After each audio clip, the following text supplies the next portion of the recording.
Guys, welcome back to my channel. और आज का वीडियो में आप सबके लिए स्पेशली ये डिटेल्स लेकर आई हूँ कि हॉस्टल के रूल्स वगैरह जो भी चीज आपको जानना था। बहुत सारे डाउट्स आ रहे थे बहुत सारी गर्ल्स के कि हॉस्टल के रूल्स बता दो, वहाँ की टाइमिंग एंड ऑल क्या क्या है। तो मैं आप सबके डाउट्स क्लियर करने वाली हूँ। सबसे पहले आप लोग मैं ये डिटेल पहले भी दे चुकी हूँ हॉस्टल की फीस के बारे में, बट मैं आपको फिर वो डिटेल दे देती हूँ कि हॉस्टल का जो फीस है वो 12,000 पर ईयर है।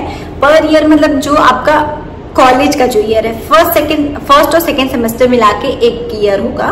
तो उस बेसिस पे एक ईयर का 12,000 है, हाँ, न्यू हॉस्टल का।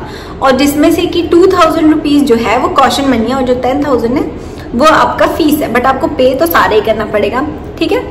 तो और मेस है ना, अभी जो रिसेंटली में जो चल रहा है, मतलब कि बहुत वेरी कर रहा है। अभी पर्टिकुलर मेस नहीं आया है। पहले जो था वो 9,450 रुपीज था, हाँ, इतना था आपका मेस फीस, जो कि अभी भी आपका यही अप्रोक्स रहेगा, 10,000 या 9,000 अराउंड ही रहेगा आपका मेस फीस भी। तो अभी क्लियरली मैं नहीं कह सकती, बट हाँ, इसी के अराउंड रहेगा। इससे ज्यादा एक्सीड ना होगा ना इससे ज्यादा डिक्रीज होगा। उसके बाद हॉस्टल का एनवायरनमेंट कैसा है। तो 2 हॉस्टल हैं। पहले, हाँ, मैं आपको एक और वीडियो में ये बात बताई थी कि पहले ईयर में आपको तो अच्छे हॉस्टल में रखा जाएगा, मतलब अच्छे हॉस्टल मतलब कि न्यू हॉस्टल में रखा जाएगा, जो कि अभी 2 न्यू हॉस्टल बने हैं उसमें। तो और उसके बाद जैसे ही आपका फर्स्ट ईयर कंप्लीट होगा आपको ओल्ड हॉस्टल शिफ्ट कर दिया जाएगा। ये वहाँ का रूल है, ये पता नहीं कैसा रूल है, वो मुझे भी आज तक समझ नहीं आया, बट यार यही रूल है तो आपको ये फॉलो करना पड़ेगा। आपको फर्स्ट ईयर के बाद या तो आप शिफ्ट कर लो पीजी वगैरह कहीं भी बाहर, या तो आपको ओल्ड हॉस्टल आना पड़ेगा। तो जो न्यू हॉस्टल है वहाँ का एनवायरनमेंट ऐसा है कि मतलब वो टाइप का बिल्डिंग टाइप से है, और वहाँ पे देखो वो भी अच्छा है। और बस ये है कि वहाँ पे ज्यादा ओपन आपको फील नहीं होगा। और जो ओल्ड हॉस्टल है ना, वो कुछ ज्यादा ही ओपन फील होगा, क्योंकि हर जगह से वो खुला हुआ है। वहाँ का, हाँ, नेचर बहुत अच्छा है। मतलब आप नीचे भी आओगे तो वहाँ पे झूले वगैरह हैं, सारा चीज है, तो आपको बहुत अच्छा रिफ्रेशिंग इन्वायरमेंट लगेगा घर टाइप से। लेकिन नहीं, आपको प्रॉपर हॉस्टल वाला फील भी वहीं आने वाला है। और बाकी न्यू हॉस्टल भी अच्छा है। अगर आपको ऐसे लाइक प्रॉपर टाइल्स वगैरह वाले रूम चाहिए तो वो न्यू हॉस्टल में वैसा सारी चीजें हैं। और बस ओल्ड हॉस्टल में ये है कि वो ओल्ड हो गया है तो वो ओल्ड ही है, बट ऐसा नहीं कि वो भी काफी बुरा है, बट हाँ, बुरे कंडीशन में तो है। बट अब क्या कर सकते हैं, अगर आपको हॉस्टल में रहना है तो आपको ये सब चीज तो टॉलरेट करना ही पड़ेगा। तो उसके बाद आता है कि आपकी हॉस्टल की टाइमिंग क्या रहेगी। तो जो हॉस्टल की टाइमिंग है वो देखो, पहले तो आप जा सकते थे 6 बजे से लेकर सुबह, मतलब 6 बजे आपको परमिशन चाहिए होगा। अगर परमिशन है बाहर जाने की तो आप आराम से बाहर जा सकते हो। उसके बाद वापस, हाँ, इन टाइमिंग क्या है, वो है 6:30 मान के चलो, 6:30 मान के चलो, 7 भी वो हो गया है इन सम केसेस। बहुत ये सब अभी वेरी कर रहे हैं, क्योंकि अभी बहुत सारे केसेस हो गए हैं कॉलेज में, जिसकी वजह से अभी ये सब का बहुत सारा प्रॉब्लम जा रहा है। बट हाँ, आपका ये सब प्रॉब्लम भी जल्दी क्लियर हो जाएगा कि टाइमिंग क्या है। बट आप उसको 6:30 मानकर चलो, 7 हो सकता है, 8 तो मे बी वो बहुत ज्यादा हो जा रहा है, बट 8 नहीं होगा, बट हाँ 7 आप मान के चलो। 7 PM तक आपको हॉस्टल में वापस आ जाना है। उसके बाद सैटरडे संडे का ये है कि आपको न्यू हॉस्टल में पेरेंट्स का परमिशन चाहिए होता है। आपको अपने पेरेंट्स से टेक्स्ट कराना पड़ता है वार्डन के फोन नंबर पे, फिर वो आपको बाहर जाने देंगे। पहले ऐसा नहीं था, पहले एप्लीकेशन लिखकर आप जा सकते थे या जो भी। और बट ओल्ड हॉस्टल का ये है कि आप वहाँ पे एक एप्लीकेशन डालो सैटरडे संडे के लिए। फ्राइडे नाइट को ही आपको जब शाम को अटेंडेंस होता है तो आपको वहाँ पे एप्लीकेशन अपना दे देना होता है, और फिर आप नेक्स्ट डे सैटरडे संडे आप जा सकते हो फ्रीली, कोई प्रॉब्लम नहीं है।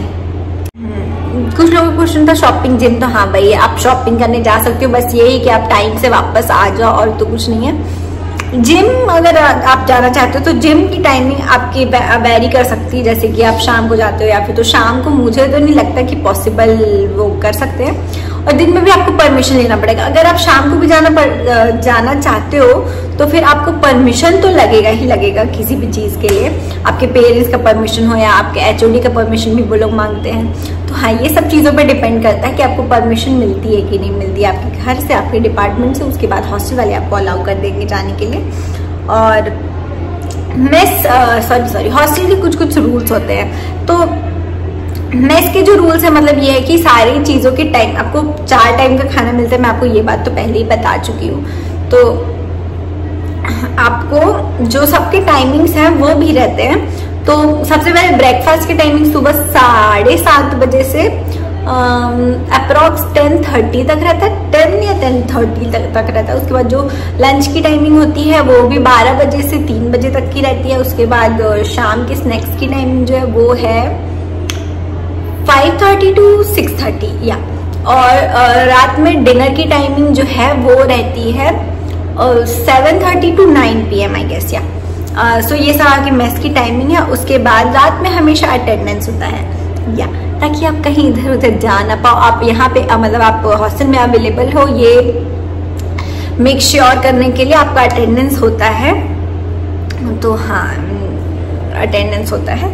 और घर जब आपको जाना हो या, सबको बहुत सारे लोगों का ये डाउट था कि जब हम लोगों को घर जाना होगा तो क्या क्या फॉर्मेलिटीज करनी रहती है। तो यहाँ बहुत सारी फॉर्मेलिटी करनी होती है उसके लिए यहाँ पे। लाइक आपको एक एप्लीकेशन लिख के देना पड़ेगा HOD के लिए। उसके बाद आपको एक अगर आप नॉर्मल रेगुलर वीक डेज पे घर जा रहे हो, जब आपकी क्लासेस चल रहे होंगे रेगुलर, तो आपको अपने HOD के लिए भी एक एप्लीकेशन लिखना पड़ेगा और HOD का साइन लेकर आना पड़ेगा। और आपको अपने पेरेंट्स से एक मेल भेजवाना होगा या, और आपको ये सारी चीजें अटैच करके उन लोग को सबमिट करनी है। उसके बाद फिर वार्डन आके इसमें साइन करेगी, अप्रूव करेगी, आप जा सकते हो नहीं जा सकते हो। उसके बाद आप लोग जा सकते हो घर आराम से। बस यही सारी डिटेल्स हैं। और हाँ, काफी लोग ये भी पूछ रहे थे कि रूम में क्या क्या चीजें मिलती है। तो आपको आपको 2 शेयरिंग मिलती है। तो एक रूम में आप 2 लोग रहोगे, जिसमें आपको 2 बेड मिलेगा, 2 चेयर मिलेगा, 2 टेबल मिलेगा, 2 अलमीरा मिलेगा, कबर्ड्स। तो ये सारी चीजें आपको वहाँ पे मिलेंगी। और उसके बाद हाँ, गर्मी में काफी कूलर की जरूरत पड़ती है, जिसके लिए आपको कूलर अवेलेबल बिल्कुल नहीं कराया जाता है। वहाँ पे आपको अपना खुद का कूलर लाना होगा, खुद ही उसके लिए रेंट भी पे करना पड़ेगा, जो कि 100 रुपीज है। मतलब आपको 100 रुपीज पे करने हैं। उसके बाद अपना कूलर लाना है और फिर आप, और प्रॉब्लम्स तो आती है बहुत ज्यादा, ये लोग परेशान कर देते हैं। मैं बता रही हूँ, मैं वहाँ पे 2 साल से रह रही हूँ, मुझे पता है। कभी कभी तो मैं इतनी इरिटेट हो जाती हूँ उनके रूल्स और रेगुलेशन से कि लगता है कि मैं हॉस्टल छोड़कर चली जाऊँ। बट मैं क्या करूँ, मैं हॉस्टल में रह रही हूँ। क्योंकि कुछ फायदे हैं कि आप, अगर आपको डिपार्टमेंट जाना है तो आप जा सकते हो। आपके एक क्लास है तो भी आप डिपार्टमेंट जाओ, वापस आकर सो जाओ। और फिर उसके बाद अगर आप बाहर रहते हो तो आपको अलग से ऑटो के खर्चे वगैरह वगैरह बढ़ जाते हैं कुछ। तो कुछ बेनिफिट्स है जिसकी वजह से मैं अभी भी हॉस्टल में रुकी हुई हूँ। बट हाँ, अगर आप ये सब टैकल कर सकते हो तो आप प्लीज बाहर, अगर आप ये सब टैकल कर सकते हो तो प्लीज आप हॉस्टल में रहो, नहीं तो प्लीज आप बाहर रहो। क्योंकि बाहर में आपको काफी फ्रीडम मिलेगा, जो कि यहाँ पे कभी कभी तो हमें फेस्ट में भी नहीं जाने दिया जाता, जो कि अभी कुछ रिसेंट में ये सारी चीजें हुई है। तो हाँ, दिक्कत काफी है, लेकिन अब क्या कर सकते हैं। आपके पास काफी सोचने का टाइम है, तो आप सोच लो आराम से। उसके बाद अगर आपको हॉस्टल लेना है तो लो, और नहीं लेना है तो आराम से कोई भी पीजी या हॉस्टल बाहर बहुत सारे अवेलेबल है, वहां पे रह सकते हो। So that's it for today's video. अगर आपको और भी कोई डाउट हो तो प्लीज कमेंट डाउन बिलो। मैं आपके, आई होप कि मैं आपके सारे डाउट्स क्लियर कर पाऊँ।